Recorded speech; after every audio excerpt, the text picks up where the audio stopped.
Hello everybody, and welcome back. Last episode, we learned about the history of the ogres. And we also did a quick little dungeon delve in order to pick up part 1 of Blood of the Bear. We picked up part 2 in Freeport at the Academy of Arcane Science.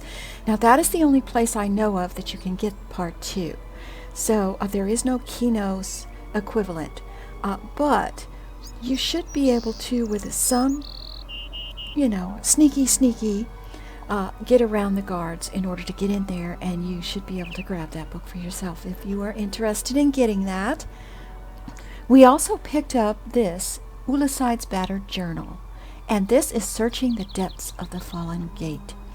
Now, all 3 of these are going to be a lot of fun to do. But today, what I thought we would do is I have picked up this book. It's called the Codex of the Katai Shah. And it gives a little bit of the history of the Beastlords.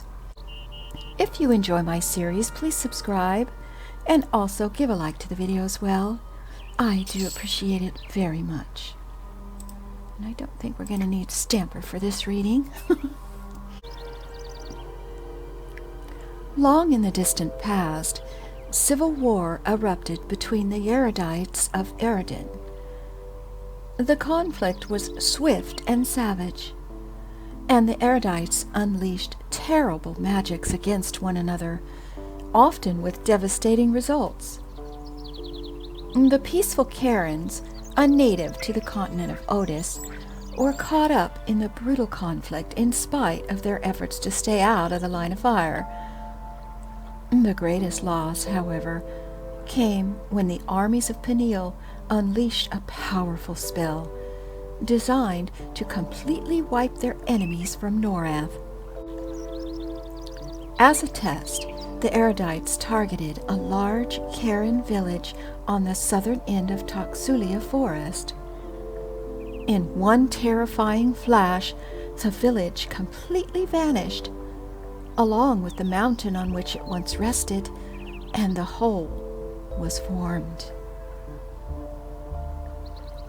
The spell was based on teleportation magic, and rather than destroying the village and its inhabitants, it actually sent the entire mountainside through the Combine network and onto the moon of Lucklin.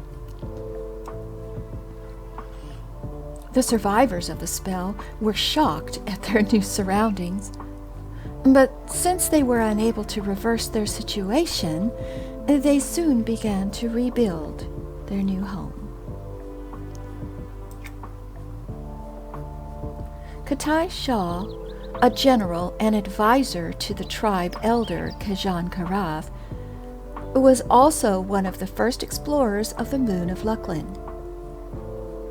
Among his discoveries were the Acryla mines, which gave the Vashia the material they could use to build their city, and also the Glade of Spiritual Animals, which led to the rediscovery of the Beastlord path.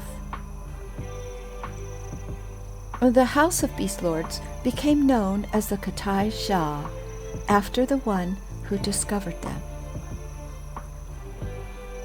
When adventurers came to Lucklin, they met with the Katai Shah and began to learn the secrets of spiritual bonding.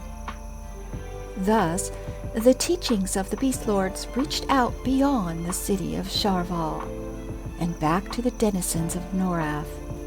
Beastlords had again returned to Norath.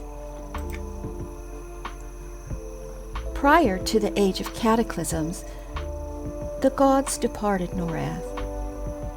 Those attuned to the spiritual world began to feel that the mighty spiritual guides who once spoke to them also began to retreat, although, unlike the divine gods, the spiritual retreat was far more gradual. Rituals to bond spirit animals to their Beastlords began to fail, and the spirits did not respond when questioned why. As a group, Beastlords were becoming extinct on Norath. The true spirit, who were responsible for the spirit guides, had sensed the impending cataclysms and chose to retreat. Since the spirit guides themselves were tied to the essences of mortals, the disasters could threaten to destroy the true spirit as well.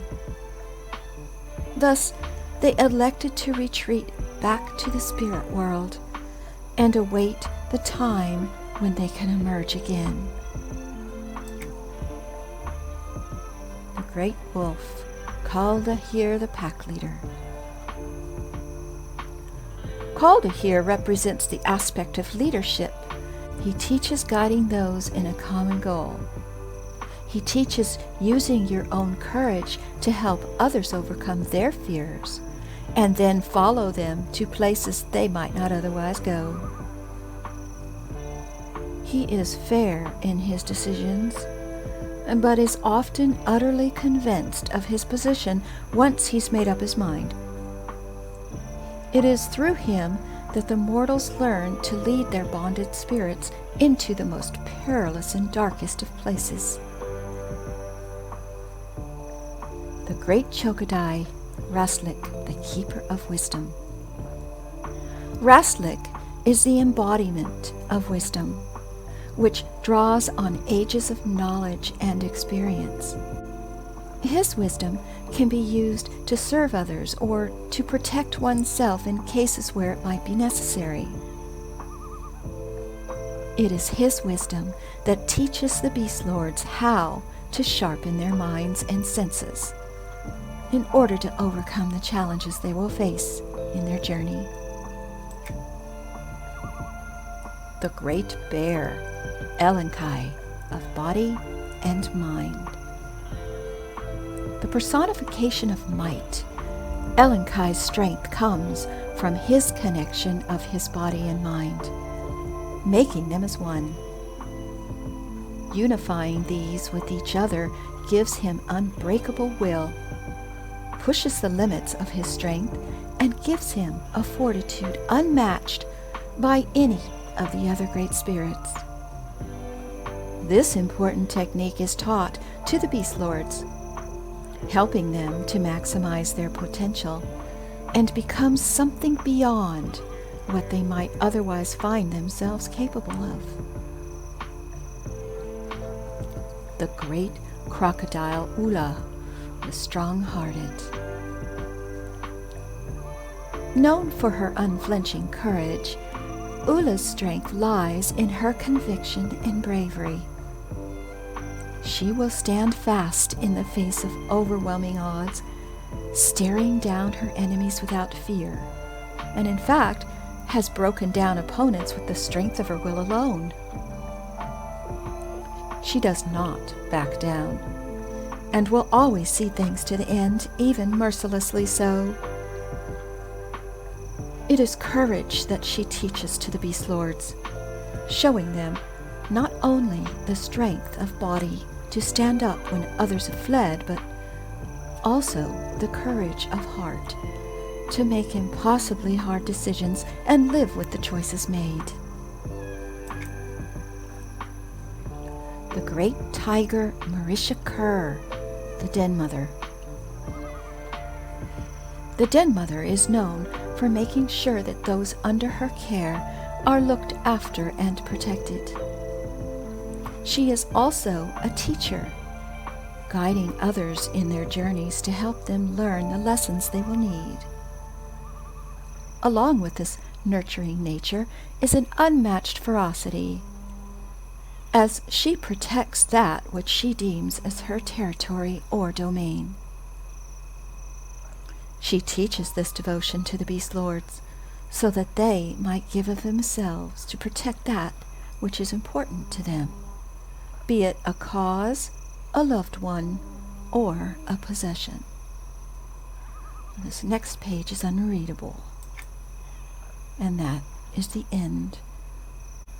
Today's episode is short and sweet, but I hope you enjoyed the story and will join me next episode, where I believe we are going to do some more dungeon crawling.